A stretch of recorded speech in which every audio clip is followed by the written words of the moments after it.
Baik lagi di generasi Mecin, masih dari Hariston Hotel and Suites. Persisnya kita di Delima Restoran. Sekali lagi saya nggak bosan-bosan ngingetin kalau nanti mau buka puasa bisa di Delima Restoran sini karena ada paket promo 138.000 all you can eat, mulai dari tajil, air zam-zam sampai makanan Timur Tengah semuanya ada di Delima Restoran ya.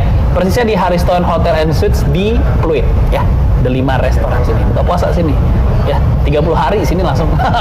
Oke, kita lanjut lagi ngobrol-ngobrol dalam rangka menyiapkan SDM bersaing untuk dunia usaha dan industri.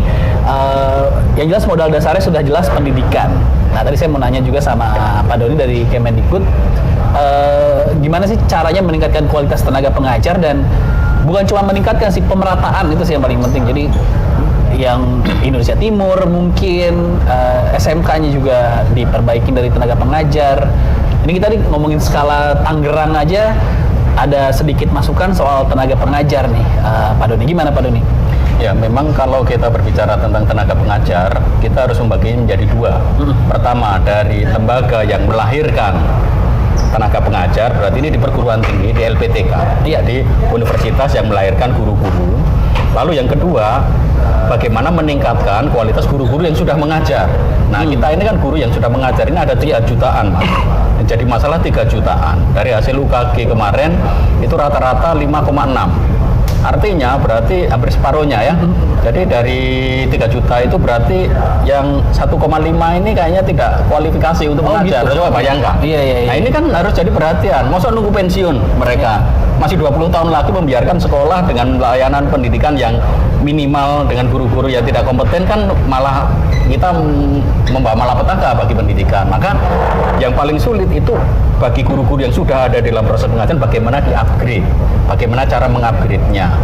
Dan tentu saja ini terkait dengan kebijakannya. Menurut saya untuk yang SMK misalkan itu harus lebih dinamis lah ya. Jangan kita terlalu legal. Misalkan beberapa waktu yang lalu kami berdiskusi dengan IKJ, Institut Kesenian Jakarta, tentang kurikulum. Itu ternyata guru-guru karawitan, guru-guru tari yang di SMK Seni, SMK Tari, itu kebanyakan guru-guru yang lulus dari universitas. Jadi guru yang ikut jurusan seni di universitas lalu ngajar di SMK Seni Tari. Padahal di daerah Jogja, Solo banyak sanggar-sanggar, di Bali banyak sanggar-sanggar yang lebih canggih. Mereka tidak bisa ngajar di SMK Seni karena apa? Dia nggak lulusan SMA. Itu kan aneh. Nggak lulusan di universitas sehingga nggak S1. Tapi untuk akreditasi kalau nggak salah memang butuh ya tentu saja kan ada KKNI yang bisa dikualifikasi sama. Makanya ini kan sistem ini kita harus lebih luas lah. Artinya gini, di daerah-daerah banyak empu-empu tari, kemudian drama, teater yang mereka nggak backgroundnya perguruan tinggi. Nah, itu tetapnya harus bisa menjadi bidang kajian. Nah, sedangkan untuk yang SMK, yang teknik dan lain-lain itu memang harus disiapkan seperti itu tadi. Kalau yang otomasi, yang teknik elektronik, yang kontrol ya harusnya tahu. Nah, yang jadi masalah kan kita ini sangat kurang. Jadi di SMK saja ada sekitar 138 jurusan atau prodi, itu pun guru-gurunya itu kurang kompeten di situ, tidak terpenuhi kualifikasinya sehingga mereka diajar oleh guru yang ala kadarnya. Makanya kalau kayak Mas Nanang ini dia kreatif, belajar sendiri, minta kunci sendiri, akhirnya belajar sendiri gitu. Untungnya yang ini ketemu yang rajin, Pak. Ketemu yang rajin. Malas mah pulang, Pak. Itu malas sudah pulang, habis itu juga nggak dapat apa-apa. Iya, gitu. benar. Jadi memang dari sisi guru memang harus ada kebijakan yang lebih luas, dinamis, terutama untuk yang SMK, tetapi juga harus kolaborasi dengan perguruan tinggi untuk mempersiapkan ini. Nah, di perguruan tinggi ini juga ada masalah, Mas. Sekarang yang calon guru itu jumlahnya 1,3 juta. Calon 1,3 juta. Mahasiswa calon guru di LPTK, baik di negeri maupun swasta. Padahal guru yang pensiun 76.000. Pembukaan sekolah baru paling banyak ya 25.000. Sehingga selama 1 tahun itu paling banyak terbuka peluang kerja itu cuma 100.000. Nah, setiap tahun universitas yang melahirkan calon guru itu mewisuda 350.000 guru. Overkapasitas. Udah pasti nganggur lah. Nah, ini kan bagaimana usahanya? Maka ada usulan bagaimana guru-guru yang calon guru ini juga di-empower, diberdayakan supaya mereka pikirannya meskipun dia ingin jadi guru tapi paling tidak nanti bisa usaha mandiri, harus dibekali menurut saya. Karena kalau tidak ini bom waktu.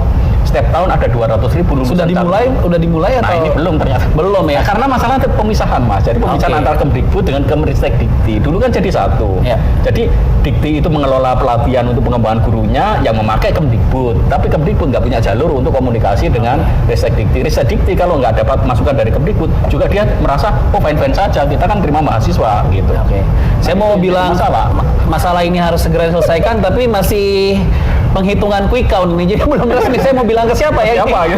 Pokoknya nanti siapapun yang diumumkan resmi, mungkin ini bisa jadi masukan standar pendidikan kita. Saya soalnya sering baca kalau berita mahasiswa atau siswa SMK itu lomba apa di luar negeri juara, gitu. Lomba apa bikin apa juara. Tapi kok secara persaingan industri kita nggak juara, itu yang saya bingung. Apa pas udah lulusnya mereka tidak punya jiwa fight untuk di ini, maksudnya mereka cuma sanggup di akademis, pas terjun ke dunia bermasyarakat dan society tidak bisa bersaing. Kemana orang-orang ini? Apa ini sudah dibidik sama negara lain akhirnya dipakai keluar? Kan ada masalah-masalah lainnya di situ ya. Saya mau nanya abis ini sama Nanang juga deh, sebagai yang sedang merintis, apa aja sih yang jadi kesulitan ya orang-orang yang mau merintis Nang di dunia entrepreneur gitu, dan mungkin bisa sedikit kasih masukan juga untuk sinkronisasi dari pendidikan ke dunia kerja ya, supaya orang-orang tadi yang potensial itu nggak hilang gitu pas masuk ke entrepreneur gitu. Saya selalu ingat satu cerita Pak, zaman saya kuliah. Waktu itu ada satu teman saya nggak lulus mata kuliah kewarganegaraan karena dia telat ujian. Ironis sih, dia telat ujian itu dia habis nolongin orang. Jadi dia nggak lulus ujian teori karena dia habis melakukan praktek. Nah ini kan lucu ya. Dan dosennya tidak mau menerima masalah ini. Saya selalu ingat terus cerita ini. Ironis banget, dia nggak lulus mata kuliah kewarganegaraan yang teori karena dia nolongin orang, di mana mata kuliah itu berupa praktek di luar, dan itu nggak diterima sama dosennya. Saya di sini mau ngobrol-ngobrol lagi sama teman-teman di sini. Ada Bapak Rektor dan Bapak dari Kemendikbud ya, Pak Doni. Jangan kemana-mana, kita sambil makan dulu kali ya. Habis ini tetap di Generasi Mecin.